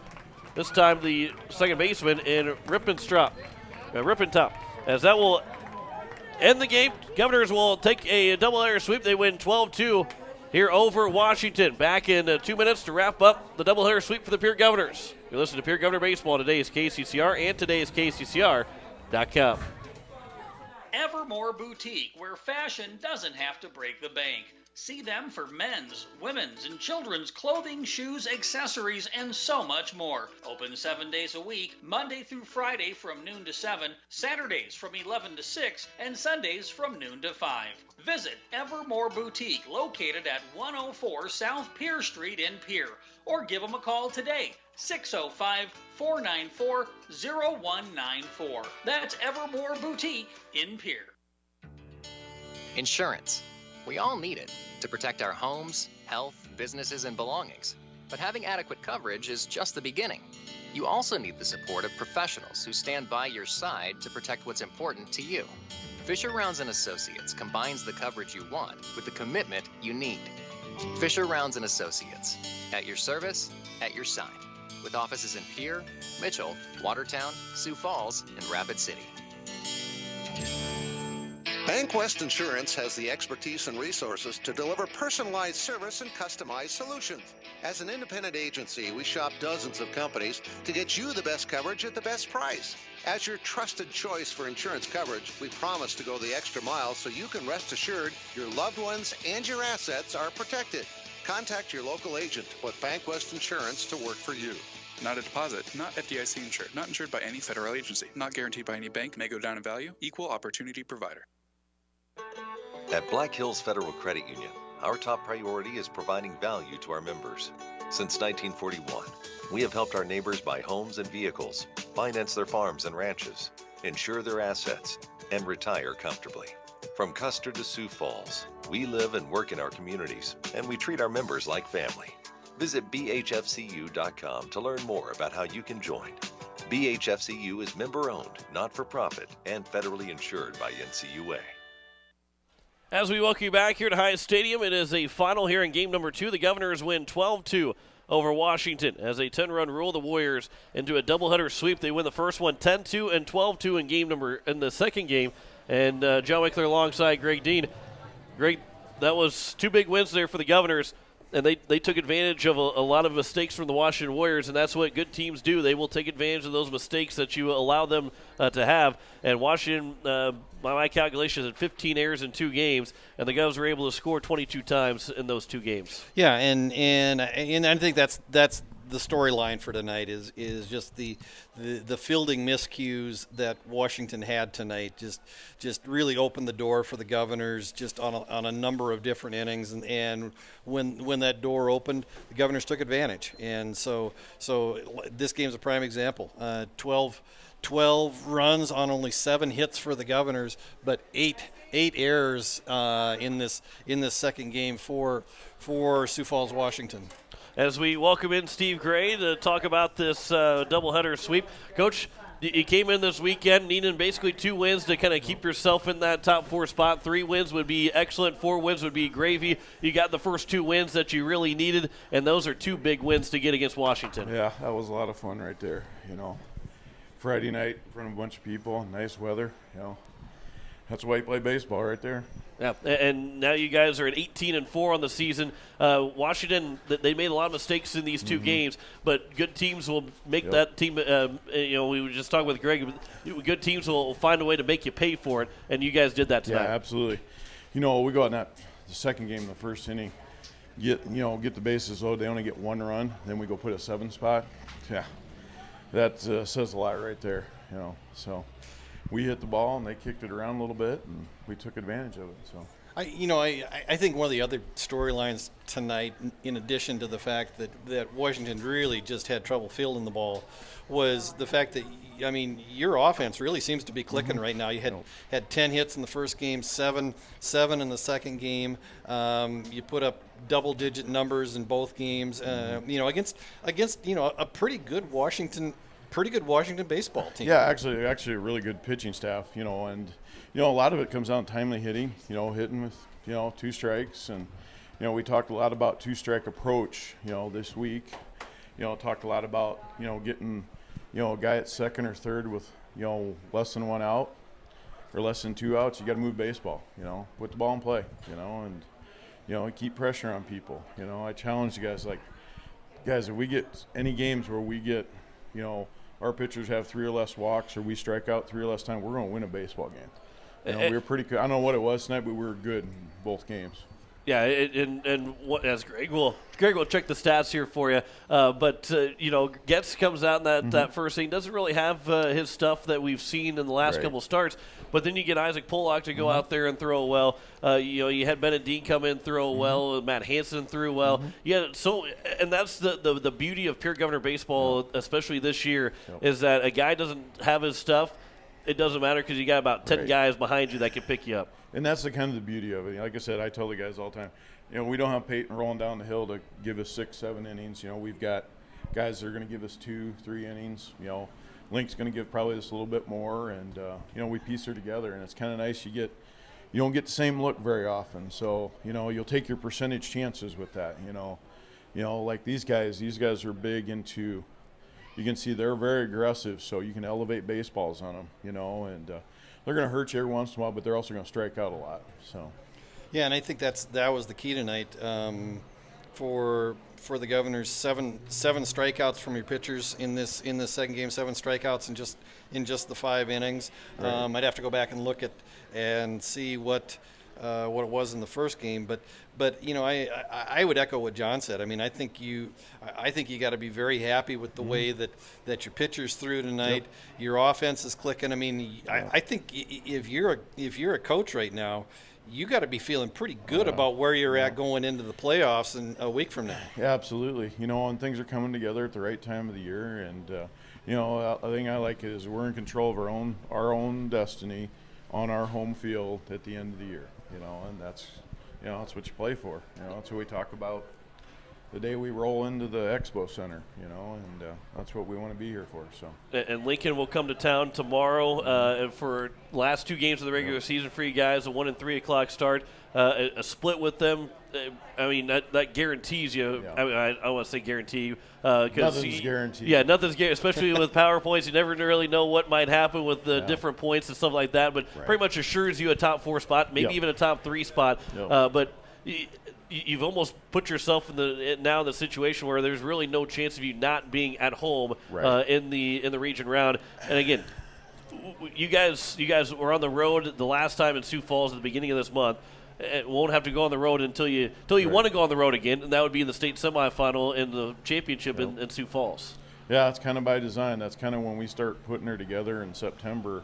It's kind of what you kind of look. We know we want to be away in the early when it's kind of wet and our field dries out and we've got a great field, and we just want to be home. And when you can be at home, you play a lot different. And I still say it, and we say it all the time, is teams out of Sioux Falls do not like to come out here because it's a long ride, and I could see it today in their body language. That's a good baseball team. They just didn't mentally want to be here a lot of times. Yep. And then you go out and get after them a little bit, and it's just human nature, So we're fortunate to get 2, and we're going to get 2 tomorrow night or tomorrow afternoon. So going into tomorrow, obviously, you've got a really big doubleheader to end the season. We'll see where the PowerPoints are when they come out tomorrow morning, but inevitably Lincoln's probably still going to be number 1. Oh, yeah. The Govs are probably going to be at least number 4, maybe even number 3. What are your plans for your pitching staff tomorrow? We're going to piece her together. We talked. we got enough arms left. We got a few guys going to go run track tomorrow, so that's why we used Isaac today, because I knew he was going to go run. Matthew's got some tennis on Monday, so he wanted to be able to get rested a little bit. So, that's kind of why we use some of those guys. Feel bad for Christian Bush. He's been, been in getting ready the last 2 games and just kind of, all right, bud, slow her down because your buddies aren't going to give you a chance, But Christian's going to get an opportunity tomorrow. I know that, as will a lot of the guys that were kind of sitting and watching that last tonight. And it's a great team win. That's what we keep preaching. It's team baseball. When your chance comes, just go out and play hard and make it happen.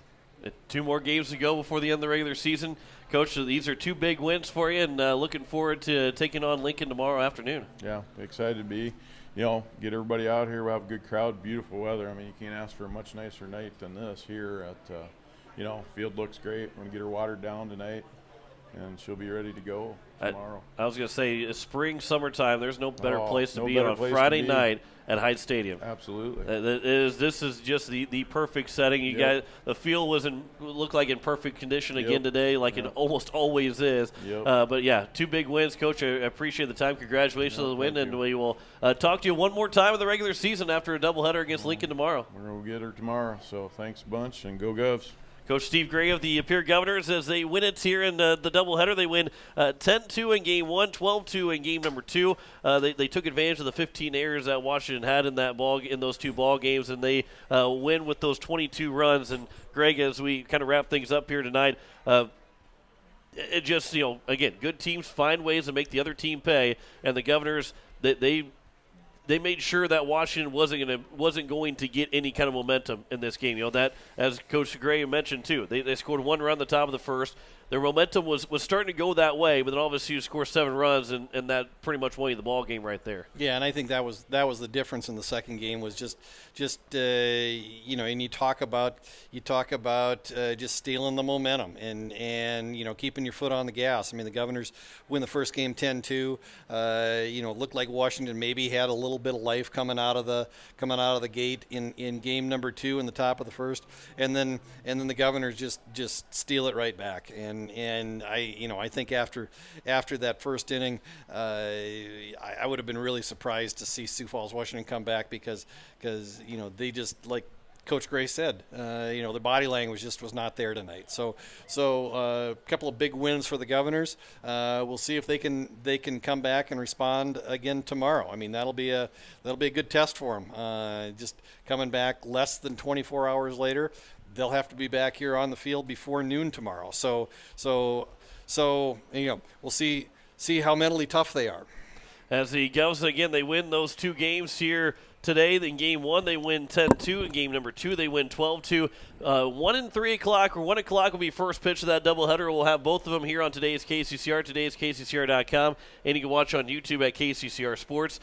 Final 2 regular season games, so still some seed points up for grabs, and because the Govs have that, with playing Lincoln, those are some pretty big seed points that are up for grabs here for Pierre. They can get 2 wins, or at least one of those 2 wins. That's going to be going a long way for the Govs to be in the top 4, or at least maybe even, or potentially be in the top 3 to host the region round next week Saturday here at Hyde Stadium.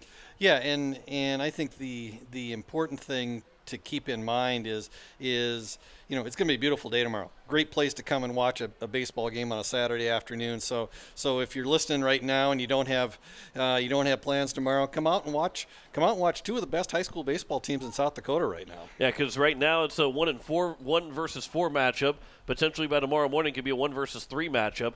And you're right. You could be seeing a preview of what might be a state Final Four, what might be a state championship, depending on how things fall for seeds. So you're and again, I say that because both Pierre and Lincoln have to get to that spot. But seed-wise, you're looking at that would be, if seeds would hold out, a potential for something like that of a game of a bigger magnitude. But you're seeing a preview here tomorrow.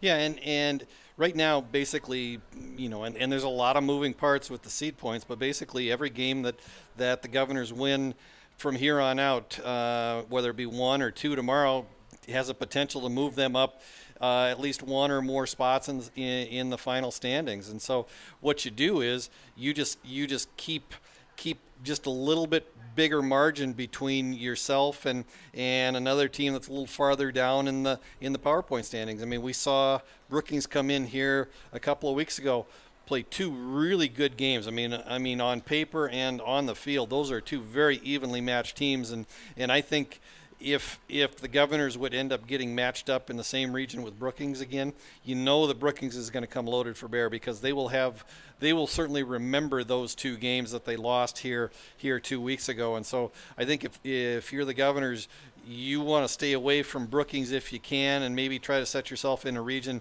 with a different set of teams.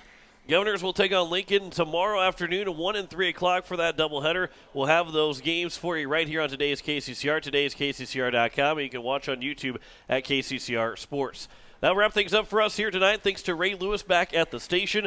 Greg Dean to my right. I'm John Winkler. We will have the final regular season games for you tomorrow afternoon on air around 12:40 for that doubleheader against Lincoln. Final scores once again tonight. Governors get a doubleheader sweep. They win 10-2 over Washington in Game 1. They 10-run rule Washington in Game 2, winning 12-2 as we say so long from Hyde Stadium. You have been listening to Pierre Governor Baseball on today's KCCR. Pierre Governor Baseball is brought to you by Bank West, B&B Equipment, the Association of South Dakota Weed and Pest, Fisher Rounds and Associates, Sioux Nation, Black Hills Federal Credit Union, Overhead Door Company, ServiceMASTER, All Around Graphics, Nystrom Electric, Wagner Auto, AGTEGRA, AirTech, Pierre Sports Center, CommTech, and Rising Hope Counseling. Pierre Governor Baseball on today's KCCR is also brought to you by Avera, Dakota Sprinkler, Birding Electric, Kathy Sunshine Properties, Gales Gas, First Dakota National Bank, Lamb Motor, Oahe Federal Credit Union, Olson Plumbing, Todd's Electric, Kruger Contracting, Midwest Cooperative, Gateway Ford, Lincoln, and Toyota, and Shane's Pharmacy. Join us again for more Pierre Governor Baseball on today's KCCR and today's KCCR.com. This has been a special presentation of Riverfront Broadcasting Sports, Central South Dakota's